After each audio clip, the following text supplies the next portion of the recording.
takut, cemas, stres ini adalah masalah yang hari-hari ini terjadi. Dan saya percaya bahwa kita semua pernah takut, betul. Kita pernah cemas, betul. Kita pernah stres, betul. Nah, kalau takut itu benar atau salah? Kalau menurut firman Tuhan, salah ya. Kalau kita takut berarti itu dosa. Karena yang betul adalah janganlah takut. Yang kedua, kalau cemas, ini normal ya. Normal ya, artinya dalam kehidupan kita. Kalau stres, ya normal juga ya. Karena ada stres yang normal, ada stres yang tidak normal. Yang stres normal disebut eustress, kalau yang tidak normal disebut distress. Nah, di sini tidak ada yang distress, tidak ada yang takut dan menjadi penakut, terus tidak ada yang cemas. Semuanya happy gitu loh, hidup sama Tuhan itu happy gitu. Dinikmati saja kok ini. Walaupun kita makan serba sedikit, firman Allah berkata, pengajarmu tidak pernah meninggalkan engkau. Betul ya? Sekalipun makan ikan telunjuk gitu ya. Garam telunjuk baru makan gitu. Dinikmati Tuhan, luar biasa. Wow gitu ya, luar biasa itu. Jadi hidup itu kalau dilakukan seperti itu kita enak ya. Tidak stres atau distress, tidak cemas, tidak takut gitu ya. Bedanya takut dengan cemas adalah kalau takut itu objeknya jelas. Saya takut kucing, saya takut anjing, saya takut ketinggian atau fobia gitu ya. Tapi kalau cemas itu objeknya nggak jelas. Nah, kamu pikiran, iya, apa yang kamu pikirkan? Aduh, saya nggak tahu apa ini, pokoknya begitu, bingung dan sebagainya. Itu cemas ya. Dan kalau stres itu adalah situasi yang tidak kita harapkan, yang terutama distress. Ya, oke, saya pakai ini. Oke, bisa. Nah, ini ada jenis fobia. Ya. Ini fobia ya. Fobia itu takut. Nah, kalau disurvei ternyata orang yang ini paling takut ke dokter gigi. Ini paling tinggi. Takut ketinggian, takut sosial, takut ruangan sempit, takut laba-laba, takut ular, takut terbang, takut petir, takut cedera atau darah, takut anjing. Kalau di Kupang, anjing yang takut sama kita. Betul. Kalau di Jakarta itu kan ada awas anjing kan gitu ya. Tapi kalau di Kupang, anjing awas. Nanti kita RW gitu ya. Karena anjingnya yang takut kalau di Kupang. Kalau kita di Jakarta, kita orangnya yang takut sama anjing. Nah ini itu di urutan terbawah. Tapi yang paling tinggi adalah takut ke dokter gigi. Ya. Ada yang di sini? Tidak ada ya. Ada yang takut ketemu dokter Billy. Ya, dokter Billy kan tidak dokter gigi. Ya. Berikutnya kita lihat bahwa ini ada the greatest fears. Jadi di dunia ini yang paling banyak takut itu adalah ini. Yang paling besar ini ternyata 30%-nya. Iya, 30% takut mati. Di sini ada yang takut mati? Enggak. Kalau gitu kita berdoa, yuk kita mati. Kan begitu kita, ayo jangan mati dulu ya Tuhan, anak saya masih kecil-kecil. Tuhan, belum Tuhan, belum. Takut ya. Nah ini menjadi ketakutan terbesar bahwa manusia itu takut mati. Tapi kalau bagi anak Tuhan, kan enggak ya. Biar aja kita mati, supaya kita cepat ketemu Tuhan Yesus. Makanya kalau saya ke pemakaman, kasihan nih, bukan yang mati. Kasihan nih, kita yang hidup gitu ya. Yang mati kan enak, sudah ketemu Tuhan, nggak mikir uang, nggak mikir tagihan, nggak mikir utang, nggak mikir kerja. Yang kasihan yang hidup gitu. Nah ini takut mati. Yang kedua banyak yang 20% takut gagal. Yang ketiga berapa? 13% takut sakit. Yang keempat 12 takut sendirian. Takut sendirian. Yang selanjutnya takut ini ya, takut miskin. Ya, takut miskin. Yang ketujuh takut perang. Sekarang takut perang ya. Kalau Rusia sama Israel perang, sama Amerika perang, bagaimana? Cina, aduh sudah. Kita nggak bisa bayangkan nanti. Ya, teman-teman, Bapak Ibu sekalian sudah siap bunker di bawah tanah belum? Kalau ada nuklir semua meledak di dunia ini kan ada berapa ribu hulu ledak nuklir itu ya. Lalu yang terakhir adalah takut tidak diketahui. saya cari di AI ya, di AI. Ya, AI itu tahun 2025. Nah, berikutnya ini takut yang terjadi di dunia. Kalau tahun 2018 itu semua orang takut ISIS ya. Betul ya, waktu itu hari teroris banyak dan ini ISIS ya. Lalu takut perubahan iklim, takut serangan cyber atau membajak di internet ya. Lalu takut kondisi ekonomi, ya sampai ini takut pengaruh Cina, pengaruh Amerika sama Rusia dan seterusnya. Itu tahun 2018. Tetapi kalau tahun 2025 sekarang takutnya berubah ini. Ini berapa tahun ya, dari 18 sampai ini 7 tahun. Ini takutnya adalah takut ini ya, pegawai pemerintah korupsi. Betul ya, sekarang ini takut ini korupsi banyak, jadi 69%. Lalu takut orang yang kita kasih itu sakit yang serius. Takut ekonomik ya, kolaps atau kondisi ekonomi yang tidak menentu. Lalu takut teroris cyber.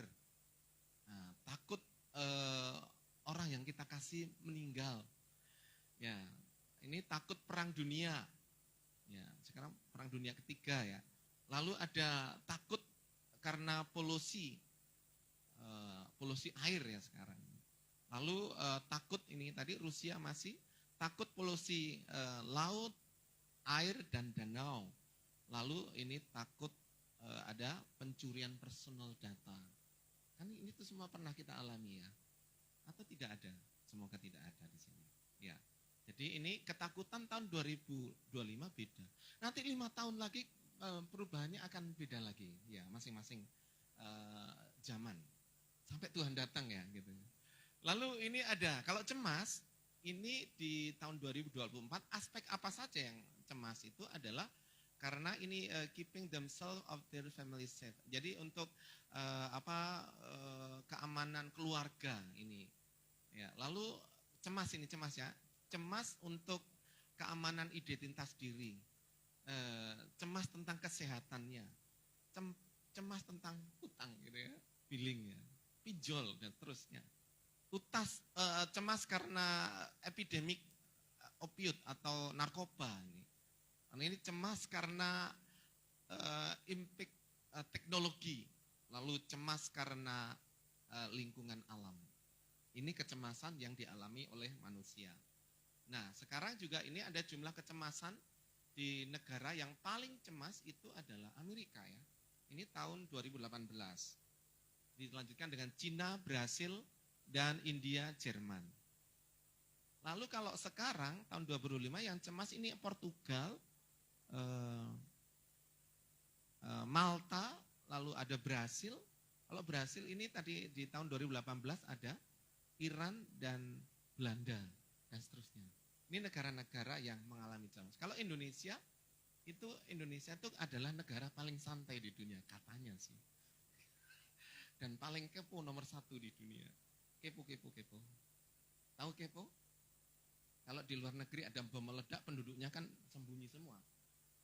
Sarinah baru-baru yang itu hari meledak, semua orang datang semua lihat, jualan sate lagi, semua berempat lihat, padahal pusi lagi tembak-tembak gitu.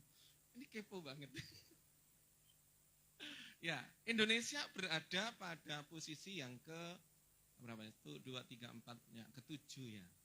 Indonesia, negara ASEAN yang tingkat stresnya. Ya, yang tinggi itu adalah di Singapura, Brunei, Malaysia, Thailand. Indonesia nomor 5 ya. Itu kondisi dunia Bapak Ibu, dan semakin hari semakin akan berubah terus dan semakin tinggi. Intensitasnya semakin tinggi, betul? Karena dunia sudah tambah tua. Ya, nanti bisnis yang paling laku apa? Bisnis oksigen. Karena semua polusi di mana-mana, betul ya?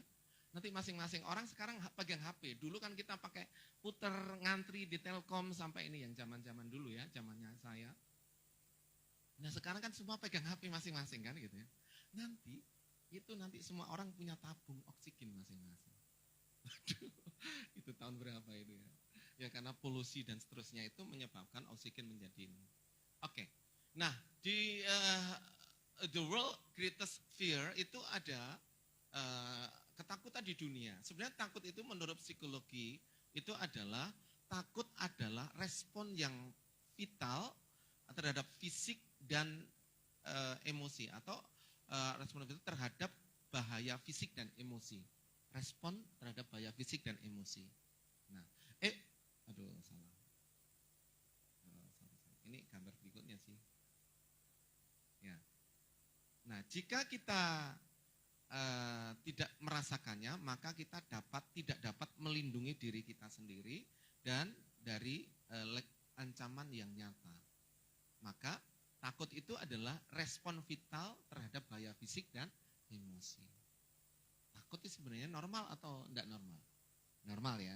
Tapi kalau takut karena nggak percaya itu yang salah. Ya. Oke. Nah, tema kita malah pada pagi hari ini adalah pemberani mengalahkan ketakutan atau fearless, ya hidup tanpa takut. Pemberani mengalahkan ketakutan. Hanya seorang yang berani yang bisa mengalahkan ketakutan. Mari kita lihat sama-sama. Kita baca, tapi kita nggak usah baca ya supaya cepat ya. 1 Samuel 17 ayat 1 sampai 11. Ini adalah kisah di mana Daud itu mengalahkan Goliat. Ini cerita yang biasa kita dengar ya. Daud mengalahkan Goliat. Nah, ini cerita ini waktu kecil kita dengar, kita lihat dan juga kita sering dengar dan kita mungkin tidak bisa melihat sesuatu yang lebih dalam. Pada pagi hari ini kita akan melihat sesuatu yang lebih dalam dari sosok Daud. Nah, Bapak Ibu, Daud itu adalah raja yang tidak pernah menerima wahyu Tuhan langsung. Setuju dengan saya enggak? Kalau Salomo mimpi kan ya. Terus Salomo juga tidak, Saul itu juga tidak. Dan Daud ini juga tidak. Termasuk nanti, tapi Daud keberhasilannya karena punya 3 penasehat spiritual. Bapak Ibu punya penasehat spiritual berapa? Daud itu penasehatnya 1 Samuel, 2 Nabi Nathan, 3 Nabi Gad yang selalu mengawal dia. Maka dia berhasil dan sukses. Nah, 1 Samuel 17 ayat 1 sampai 11 itu kisah bagaimana Daud bisa mengalahkan Goliat. Ilustrasinya seperti ini, Bapak Ibu. Ya. Nah, kita akan lihat satu-satu. Nah, Goliat ini adalah dia seorang pendekar, bukan main-main. Dia orang yang badannya seperti ini ya. Lalu dia dari Gad. Gad itu artinya anggur, pemerasan anggur ya, tempat pemerasan anggur di Gad. Lalu dia dari negara Filistin. Dia imigran atau penjajah yang mencerminkan kedatangan mereka di luar Kanaan. Ini Goliat ya, Goliat dengan tombaknya, ya, dengan perisainya. Perisainya itu saking besarnya itu harus 1 orang yang bawa. Dia perisainya ada di depan dengan orang yang membawa, yang orang besar juga, dan pedangnya juga ada. Ya, kita lihat satu-satu. Nah, karakteristik Goliat. Goliat itu adalah artinya juru tenung atau pembuangan, ya. Atau artinya itu kemuliaan dalam bahasa Ibrani. Dia adalah pendekar. Nah, sekarang tinggi badannya kita ukur ya.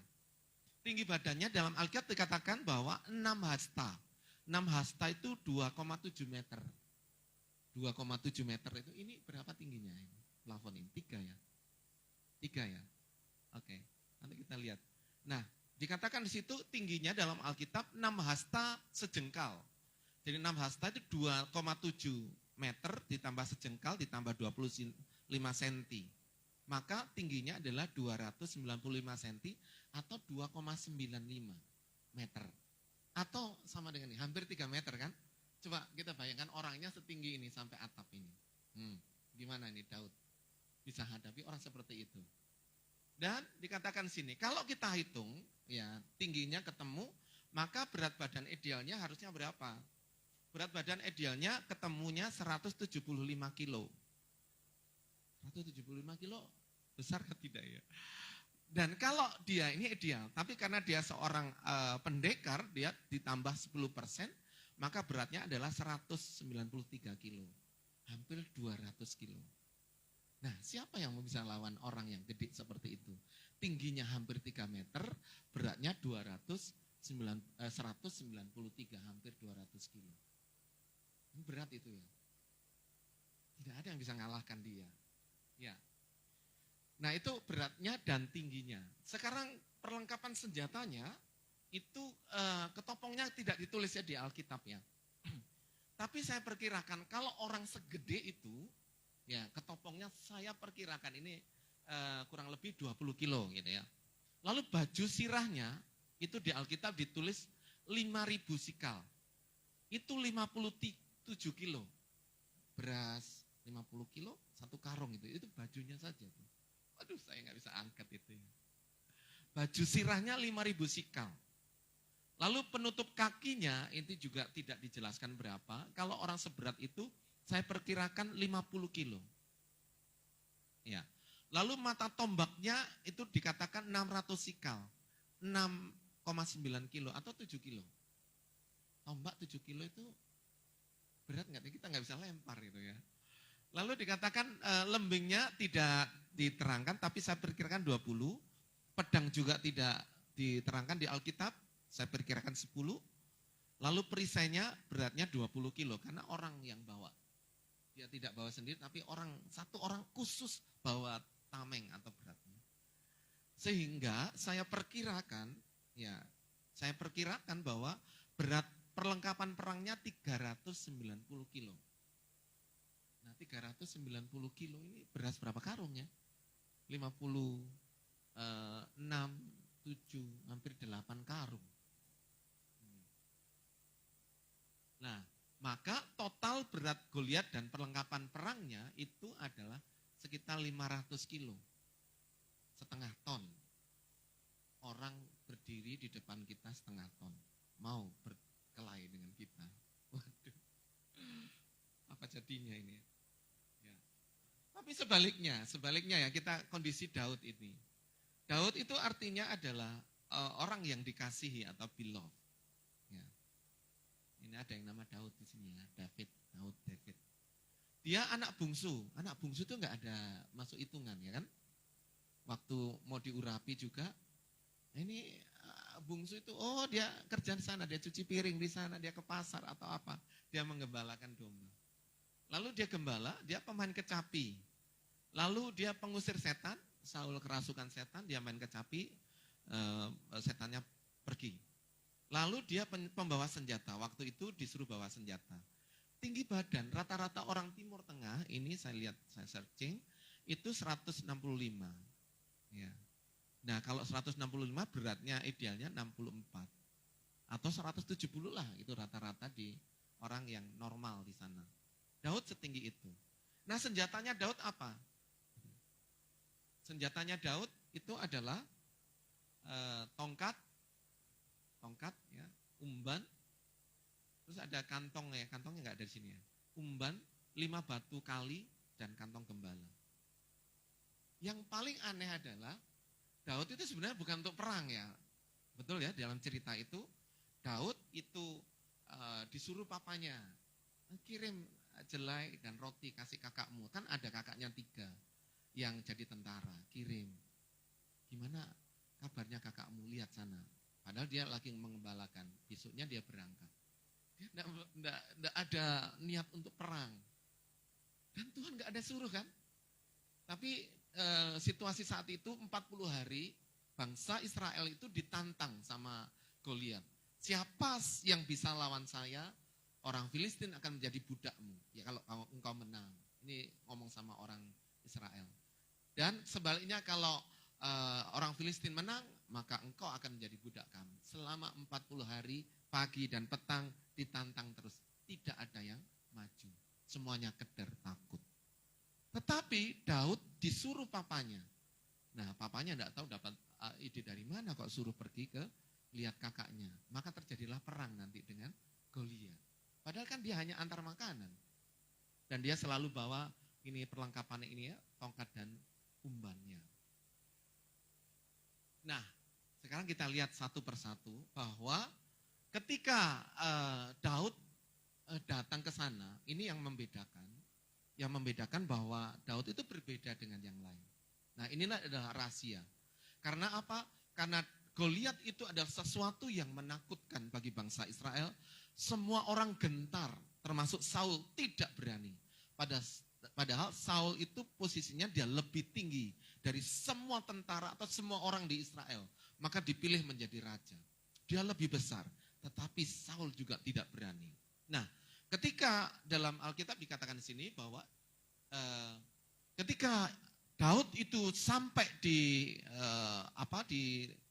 barisan tentara Israel, ia berdiri dan berseru kepada barisan Israel, katanya kepada mereka, "Mengapa kamu keluar untuk mengatur barisan perangmu? Bukankah aku seorang Filistin dan kamu adalah hamba Saul?" Ini adalah orang Filistin ya. "Mengapa kamu keluar untuk mengatur barisan perangmu? Bukankah aku seorang Filistin dan kamu adalah hamba Saul? Pilihlah bagimu seorang dan biarlah ia turun mendapatkan dagu." Ini tantangan ini terus-menerus disampaikan pagi dan petang, hampir atau selama 40 hari. Tidak ada yang maju. Lalu dikatakan di sini orang Filistin, "Jika ia dapat berperang melawan aku dan mengalahkan aku, maka kami akan menjadi hambamu. Tetapi jika aku dapat mengungguli dia dan mengalahkannya, maka kamu akan menjadi hamba kami dan takluk kepada kami." Ya. Pula kata orang Filistin itu, "Aku menantang hari ini barisan Israel. Berikanlah kepadaku seorang supaya kami berperang seorang." Nah, ketika Saul dan segenap orang Israel mendengar perkataan orang Filistin itu yang terus diulang-ulang, maka cemaslah hati mereka dan sangat ketakutan. Ketika semua orang melihat orang itu, larilah mereka daripadanya dengan sangat ketakutan. Jadi ini benar-benar bangsa Israel dan semua tentara mengalami ketakutan yang luar biasa. Dikatakan sangat takut. Nah, tetapi dalam situasi yang seperti ini, apa yang disampaikan Daud? Yang pertama, Daud itu ketemu di hadapan tentara, betul? Di hadapan tentara dulu sebelum ke Goliat kan ada tentara, lalu ada Saul, lalu di hadapan Goliat. Kita lihat perkataan Daud pada masing-masing posisi ini. Nah, apa yang Daud katakan pada tentara di hadapan tentara-tentara Israel? Ayat 26, "Lalu berkatalah Daud kepada orang-orang yang berdiri di dekatnya, apakah yang akan dilakukan kepada orang yang mengalahkan orang Filistin itu dan yang menghindarkan cemooh dari Israel? Siapakah orang Filistin yang tidak bersunat ini sampai ia berani mencemoohkan barisan daripada," ini saya tulis besar ini, "Allah yang hidup."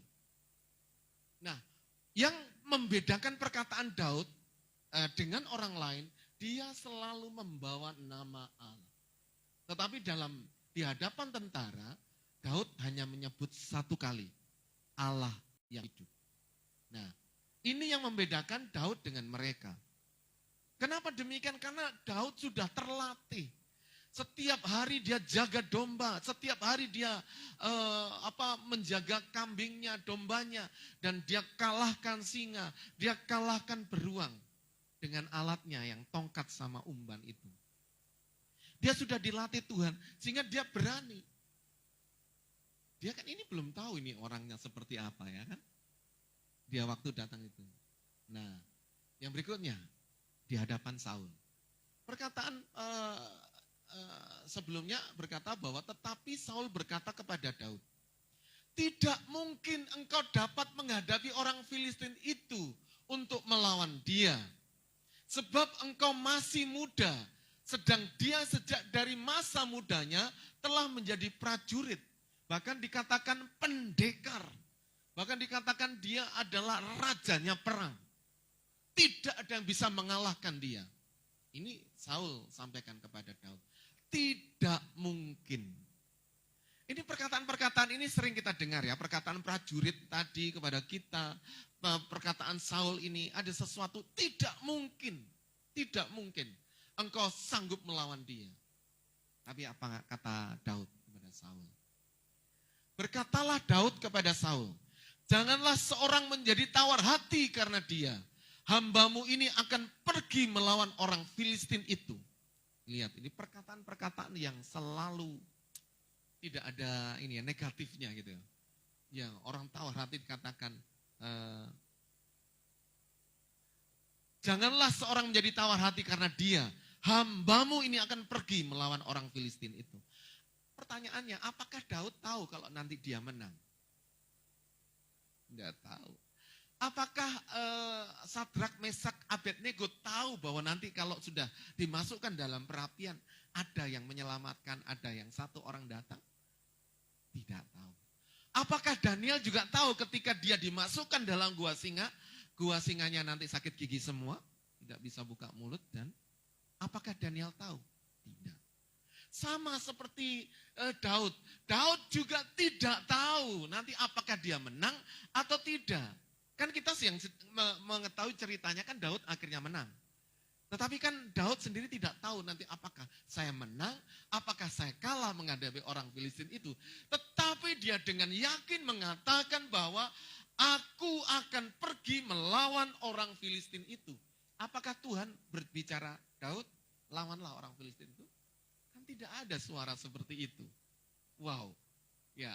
Tetapi Daud berkata kepada Saul, hambamu ini biasa mengembalakan kambing domba ayahnya. Apabila datang singa atau beruang yang menerkam seekor domba dari kawanannya, maka aku mengejarnya, maka aku menghajarnya dan melepaskan domba itu dari mulutnya. Kemudian apabila ia berdiri menyerang aku, maka aku akan menangkap janggutnya. Mana tadi?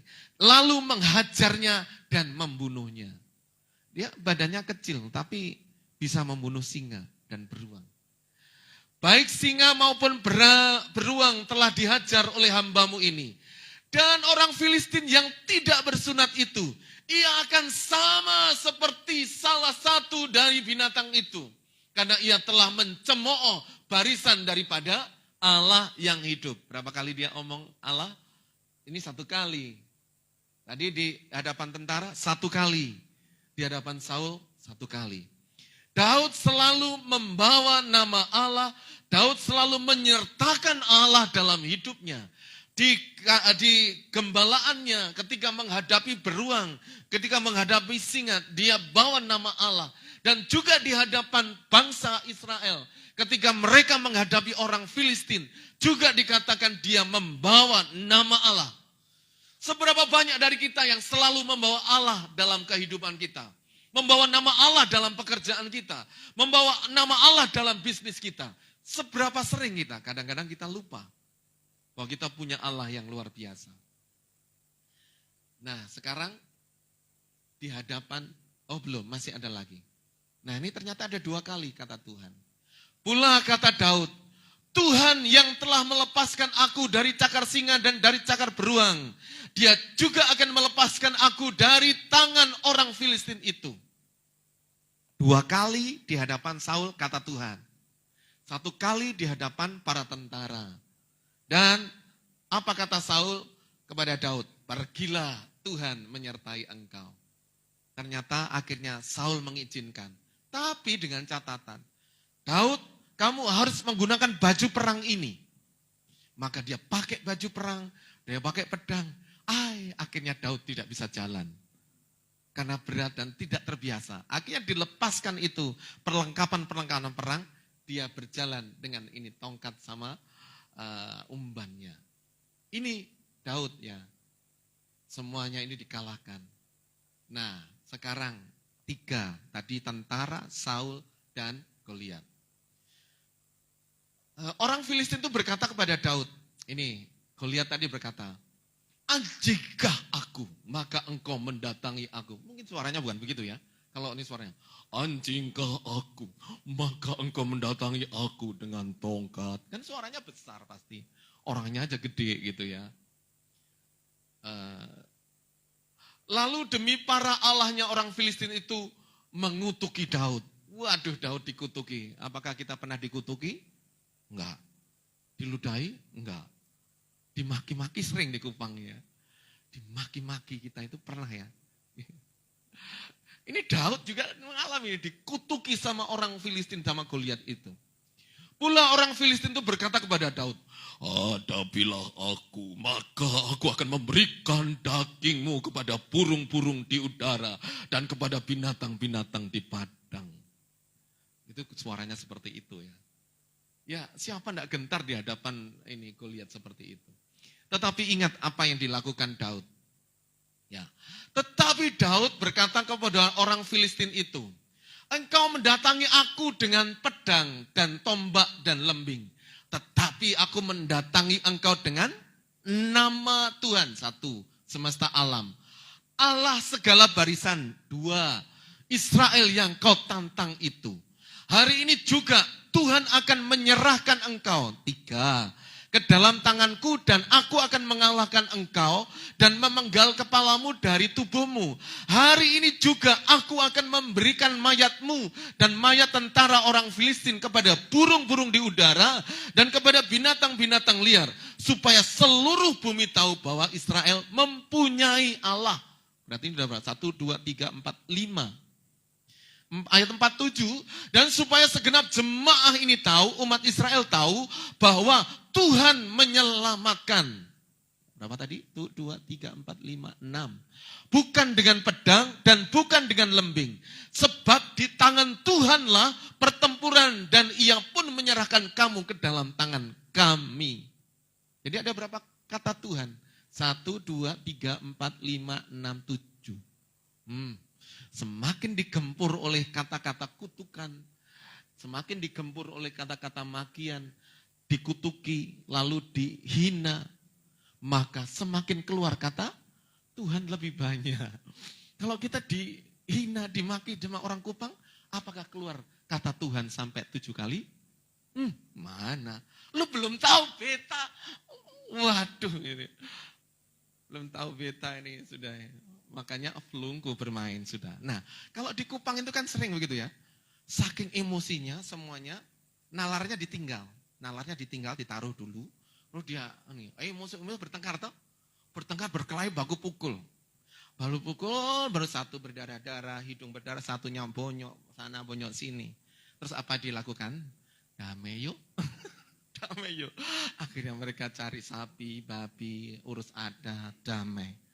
Nah, karena apa tadi? Logika dan nalar itu ditinggal, emosi duluan. Maka yang terjadi seperti itu. Nah, setelah baku pukul habis baru nalar dipakai, logika dipakai. Kan kebalik ya.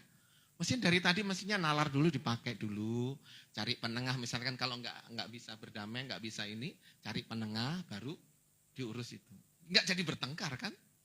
Tapi kan kalau di Kupang ini ada falungku ulang-ulang ya. Flu falungku gitu ya, seringkali terjadi.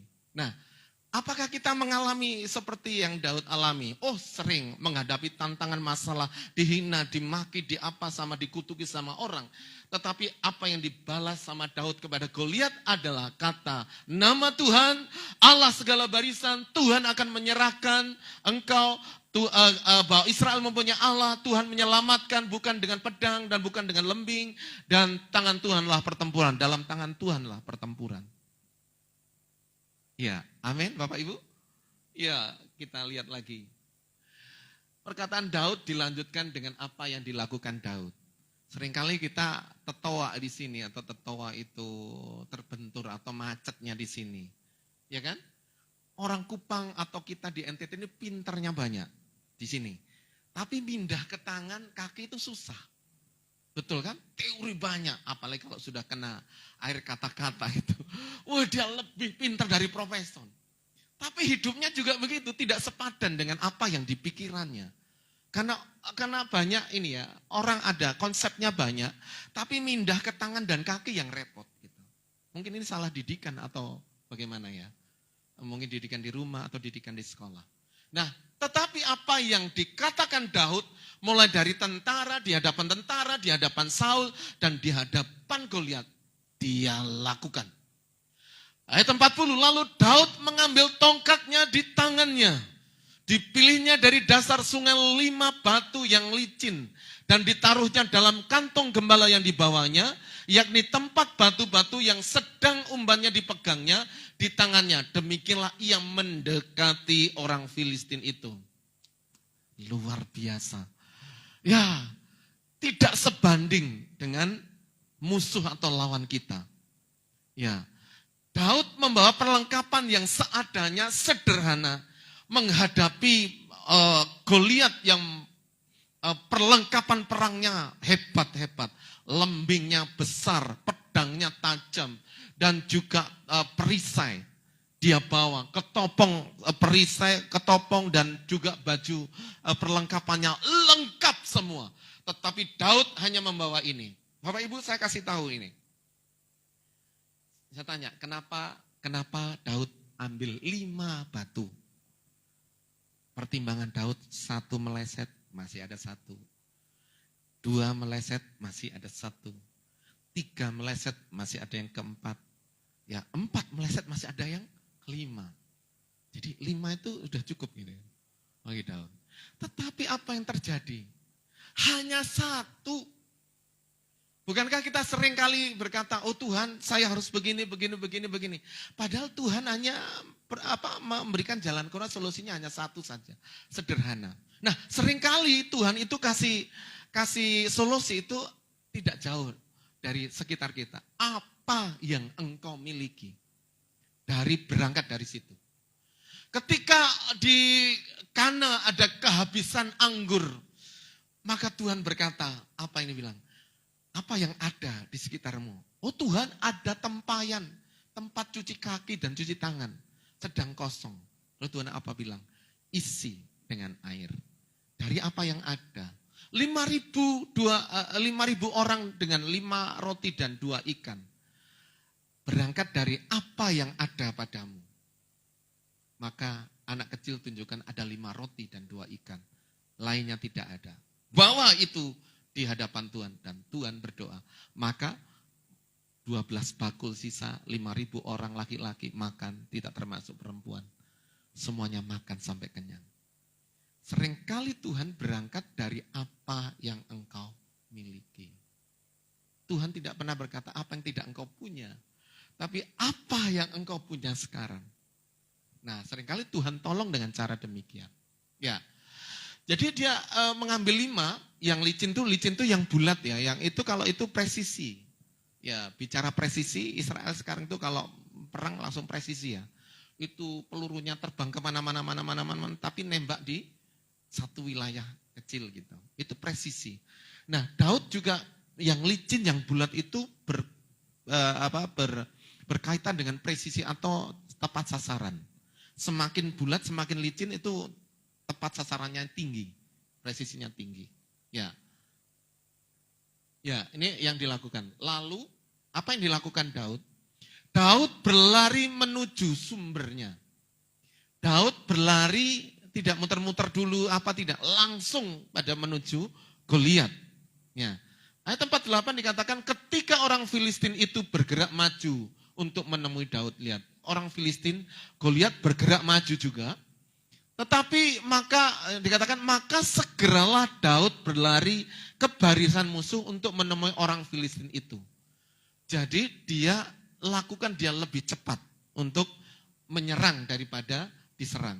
Artinya bahwa ini Daud ini enggak kenal takut. Saya tanya, ini takutnya Daud ini di mana? Dia kecil, alatnya tidak sebanding, orang yang lawannya besar, dia orang yang pendekar, tapi dia tidak ada takutnya. Itu yang membuat dia tidak takut itu apa gitu. Ya, kalau saya amati dan saya renungkan Tuhan, kalau orang-orang yang dekat Tuhan itu nggak ada rasa takut begitu. Nah Daud ini mulai dari gembala, mulai dari kecil dia sudah dekat Tuhan, dia udah main kecapinya sudah dari kecil sehingga dia fasih, dia berlatih itu untuk menggembalakan, dia melawan beruang, itu tentu mulai dari kecil terbentuk karakter seperti itu. Dan Daud segera berlari ke barisan musuh untuk menemui orang Filistin itu. Kayaknya orang Filistin Goliat itu jadi takut kali ya. Oh ini anak kecil ini yang masih ingusan, dikatakan masih kemerahan gitu ya. Dikatakan masih kemerahan, maju. Dia berlari. Dia tidak takut, dia malah mendekati dia. Dia tidak berpikir bahwa dia ada senjatanya, ini adalah senjata yang luar biasa gitu ya. Tapi kenyataannya akhirnya mati ya. Ya, karena ketika umbannya dilemparkan, ini model umbannya macam-macam sih, ada yang pakai kayu, ada yang langsung itu, model yang seperti ini, langsung mengenai kepalanya. Ya, saudara yang kasih Tuhan, ini sudah selesai ya? Oh, belum sih, masih ada. Nah, jadi kalau kita mau mengalahkan musuh kita kan tadi banyak itu. Ya, mungkin ada salah satu dari yang awal-awal saya sampaikan tadi. Musuh kita kan banyak. Tetapi ingat bahwa musuh itu harus kalah, jangan kita yang dikalahkan musuh. Apapun bentuk musuh kita, ya musuh kita kan banyak. Bisa setan juga, bisa ketidaktahuan, bisa juga kebodohan kita, bisa juga karena kemalasan kita, dan seterusnya, itu musuh. Tetapi Tuhan mengajarkan itu harus kita kalahkan. Seperti Daud mengalahkan Goliat ini. Ya. Nah, pada kesimpulannya adalah bahwa yang pertama, ketakutan adalah musuh kita yang sesungguhnya. Ketakutan. Lalu ketakutan hanya bisa dikalahkan dengan perkataan iman. Ya, tadi lagu-lagu awal juga itu mengatakan iman. Allahku hebat, Allahku dahsyat. Kan itu sudah dilakukan sama Daud. Dia sebut Allah berapa kali di hadapan Goliat. Dia sebut Allah 2 kali di hadapan Saul. Dia sebut Allah 1 kali di hadapan para tentara. Nah, ketakutan hanya bisa dikalahkan dengan iman. Ya, ini ada satu kesaksian Bapak Ibu. Saya dulu kan sekolah di ND. Saya sekolah di ND, saya punya jala warisan dari orang tua. Gitu. Warisan satu-satunya, oh enggak sih, ada banyak. Warisan jala khusus dari Jawa. Dikirim ke saya di sana, dan saya kuliah bersama istri saya, anak saya 1. Terus Tuhan memelihara kami bertiga itu dari laut. Karena uang pas-pasan ya kan, uang kuliah itu kan biaya sendiri. Pas-pasan dari gaji yang waktu itu masih golongan berapa ya, golongan 2C atau 2D. Nah Tuhan piara dari laut. Kalau saya kuliah pagi, saya ke lautnya sore. Kalau kuliah sore, saya ke lautnya pagi. Jadi kalau pagi jam 3, itu saya turun ke laut. Jam 7 sudah ke rumah, bawa ikan, sampai karung-karung gitu ya. Betul ya Mbak ya? Oh iya ya. Saya pikir udah lupa itu. Masa asik-asiknya dulu kita bertiga sama anak yang masih kecil 1 gitu ya. Nah, pada saat itu pada sore hari, saya ke laut. Loh, kok kali ini sepi, orang yang main sepak bola tidak ada, orang yang di pantai tidak ada semua. Sudah mulai gelap, saya masih jalan menuju lokasi. Lokasinya itu memang angker ya di ND, ada yang dari ND. Ada Pulau Koa itu ya. Itu sering orang mati di situ. Tetapi di mana ketakutan itu besar, berkatnya di sana banyak. Ternyata ikannya banyak di sana. Nah, saya jalan, terus ada ibu berteriak, Pak, pulang. Saya baru datang Bu. Pulang Pak, enggak usah. Kenapa? Barusan orang meninggal di situ. Orang tenggelam, orang PU mancing dia tenggelam. Meninggal dan dibawa ke UGD di rumah sakit. Wah, takut juga ya. Harus ibu itu terus jalan pulang toh, karena ketemu. Hari sudah mulai gelap. Ini saya merinding ya. Merinding. Karena apa? Karena orang mati di sini. Udah gelap, saya sendiri. Itu pulau nih. Begini batunya. Di gelap-gelap ini kelihatan. Merinding kan? Pernah alami seperti itu? Terus apa yang saya lakukan? Perkataan iman. Saya ngomong apa? Saya tarik nafas panjang tadi. Worship leader, tarik nafas. Saya tarik nafas panjang, saya teriak. Terus saya omong dengan suara keras. Hai dengar, aku mau cari ikan. Pulau ini, laut ini punya bapak saya. Punya bapak di surga kan gitu. Punya bapak saya, minggir semua. Akhirnya yang tadi bulu kuduk merinding semua, akhirnya turun gitu. Karena perkataan iman itu masuk di telinga menimbulkan kekuatan. Jadi kalau firman Allah itu kalau tidak diperkatakan itu berkatnya beda. Jadi apapun masalah yang kita hadapi, kita teriakkan itu, kita perkatakan bila perlu suaranya nyaring gitu. Sampai menembus telinga kita karena iman timbul dari pendengaran firman. Jadi kita dengarkan, maka akhirnya saya ini tambah berani. Saya masuk ke laut begini, ombaknya sepoi-sepoi ya, nggak lama besar. Saya masuk sini, saya dengar ada bunyi sana, bunyi sini. Itu ikan ya, tebak, tarik ikan. Dengar bunyi sana, kan sudah gelap toh kita. Kan saya nggak pernah bawa lampu, pokoknya gelap itu begitu lihat langit aja yang terang. Baru tebar. Nah maka pulanglah 1 karung 25 kilo itu penuh. Mama kos yang orang bilang kupang makin hancur. Saya nggak ngomong itunya, tapi bilang, Pak Yudo, kenapa kau pergi? Kenapa, Ma? Di situ baru ada orang mati itu, ambulan masih ada di rumah sakit. Rumahnya dekat dengan rumah sakit. Loh, Mak, kan saya sudah pulang baik, Pak. Iya, tapi kan nggak boleh begitu, gitu kan. Budaya di sana kan seperti itu ya. Kalau ada orang meninggal itu kan, wah ini sesuatu yang ini, gawat ini. Dan akhirnya, udah Mak ini. Kita bagi juga ikannya bagi mama kos, bagi teman-teman gitu. Ya, itu tadi yang ini perkataan iman. Perkataan iman itu akan membuat kita kuat, tidak takut dan tidak gentar. Saya bilang, Tuhan, saya kesini nggak main-main. Saya kesini cari makan untuk istri dan anak saya gitu ya. Cari lauk. Gitu. Kalau main-main ya nggak tahu ya. Tapi kan saya nggak main-main. Yang ketiga, perkataan iman harus ditindaklanjuti dengan tindakan.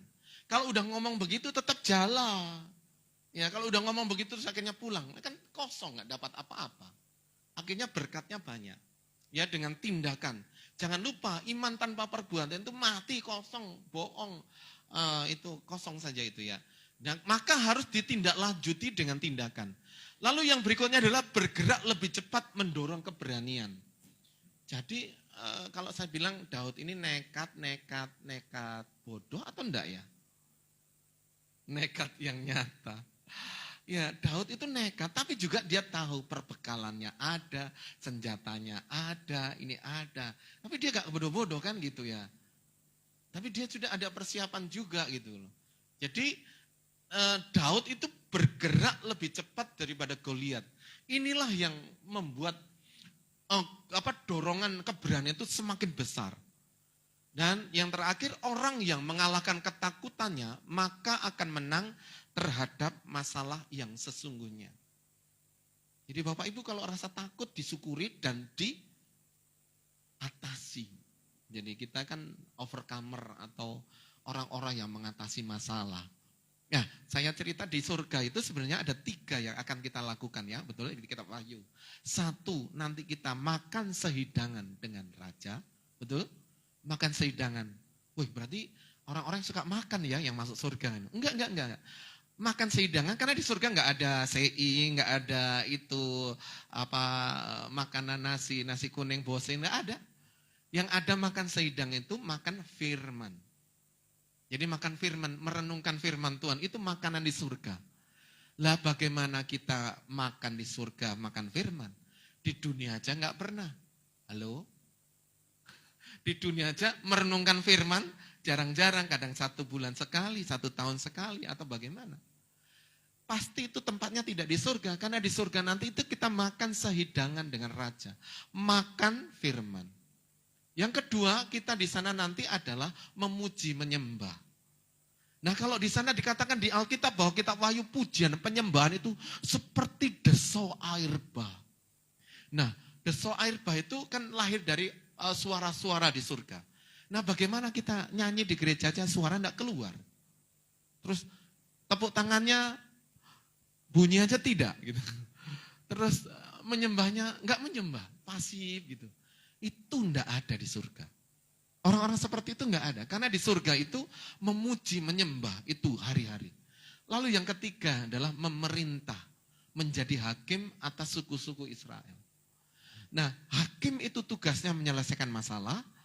Jaksa itu menuntut. Lalu ada pengacara membela. Ada pembela, penuntut, ada penyelesai. Nah kita anak-anak Tuhan itu disebut sebagai problem solver. Atau penyelesai masalah-masalah. Karena nanti kita di sana menjadi hakim. Jadi tugasnya hakim adalah menyelesaikan masalah atau problem solver.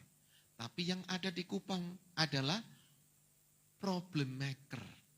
Kita suka usil, Terus kalau nggak ada lo, nggak ada rame, gitu. Nggak ada lo ini, nggak ada lo ini kita nggak ribut. Ada lo selalu ribut.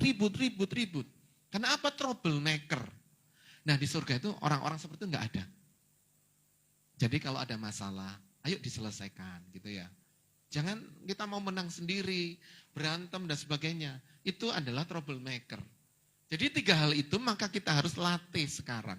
Latihannya adalah sekarang untuk menjadi pemuji penyembah, adalah sekarang untuk menjadi makan seidangan dengan raja, adalah sekarang merenungkan firman Tuhan setiap hari, siang dan malam. Dan yang terakhir memerintah. Itu kita belajar untuk menyelesaikan masalah. Ada masalah, diselesaikan. Ada masalah, diselesaikan. Jangan kita bikin masalah. Dalam keluarga selalu saja dia yang bikin masalah. Selalu dia saja yang comel. Selalu saja dia yang iri hati. Selalu saja dia. Itu di surga tidak ada. Nah Bapak Ibu, maka kita harus menang menghadapi masalah yang sesungguhnya. Karena di surga nanti kita akan lakukan seperti itu. Oke, berikutnya masih ada. Nah, maka dalam perkara ini apa yang Tuhan katakan? Janganlah takut. Janganlah takut kepada mereka. Mengapa kamu harus takut? Lalu karena mengapa kamu takut? Sebab itu jangan kamu takut, tetapi orang-orang penakut akan masuk neraka ini ya. Kematian yang kedua. Penakut ditaruh pertama kali. Termasuk takut setan, takut gelap. Kalau mau kamar mandi tidak berani gitu ya. Itu juga takut. Ini enggak masuk surga. Ini dikatakan. Inilah kematian kedua. Ya, mereka tidak mendapat bagian mereka dalam. Mereka akan mendapat bagian mereka dalam lautan api yang menyala-nyala. Ini Tuhan berkata. Ya. Sedangkan kalau berani, apa Tuhan katakan? Malaikat Tuhan menampakkan diri kepadanya dan berfirman kepadanya, demikian Tuhan menyertai engkau, ya pahlawan yang gagah berani. Kita ini adalah pahlawan-pahlawan gagah berani.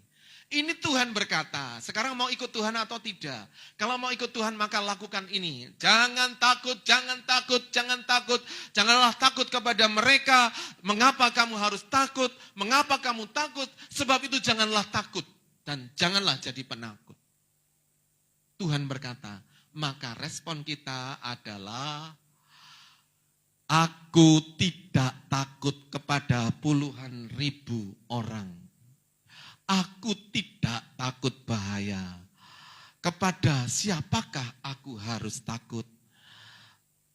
Tidak takut hatiku. Waktu aku takut, aku ini percaya. Aku tidak takut kepada kabar celaka. Aku tidak akan takut. Itulah yang harus kita lakukan. Sedangkan apa yang dilakukan untuk tentang keberanian, maka karena dengan engkau, maka aku berani menghadapi gerombolan. Dan dengan Allahku, aku berani melompati tembok. Ayo terus naik terus. Berani bersama Tuhan ya. Ya. Saya kira firman Tuhan cukup sampai di sini. Dan yang kita mau adalah bahwa jangan ada kata takut dalam hidup kita, karena takut itu tidak benar. Normal di antara manusia, tetapi takut itu akan membawa kita akan jauh daripada Tuhan. Kita tidak melakukan kebenaran firman Tuhan. Maka dari itu, siapkan diri kita terus untuk hidup dalam keberanian bersama Tuhan, sebab apapun yang akan kita hadapi, musuh apapun, masalah apapun, kita jalan terus, wira-wirantas, lang malang putung.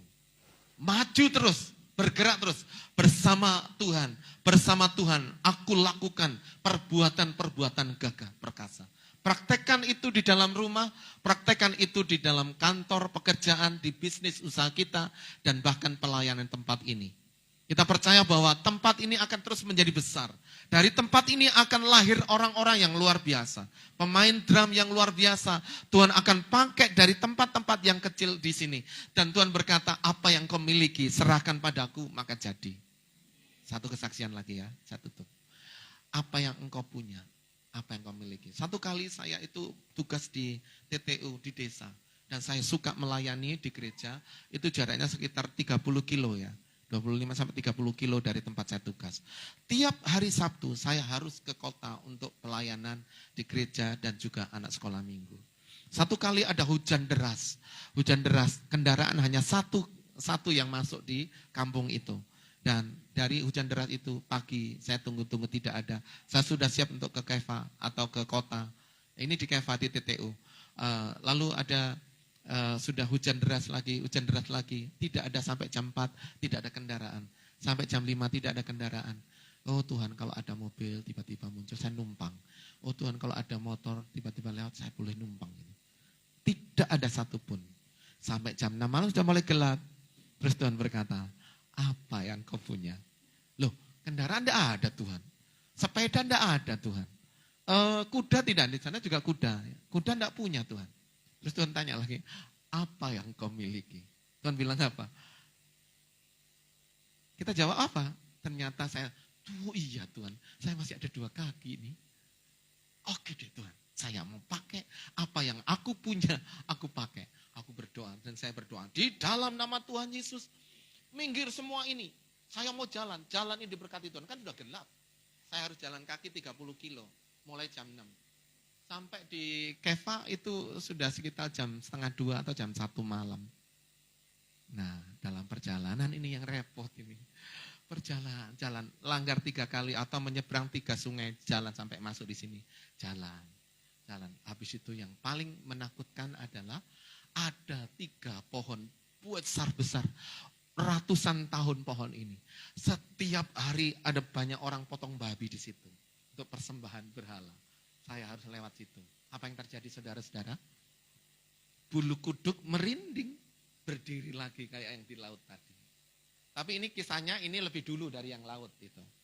Akhirnya apa? Saya juga sama.